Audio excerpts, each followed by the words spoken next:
Hello everyone, welcome to my channel, your space to learn English in simple and fun way. Today we will learn present perfect tense. First of all, we should know what is present perfect tense. The present perfect tense is used to talk about actions that happened in the past but are still connected to the present. Structure. It is formed with subject plus has or have plus past participle. Example, I have finished my homework.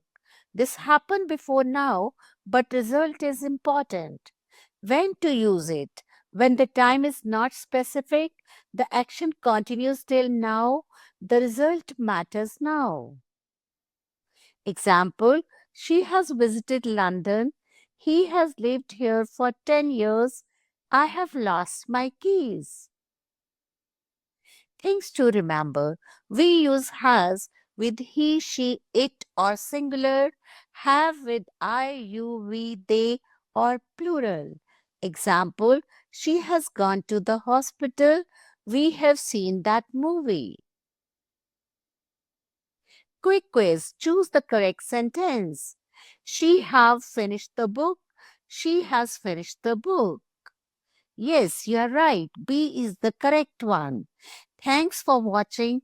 Please like, share and subscribe my channel.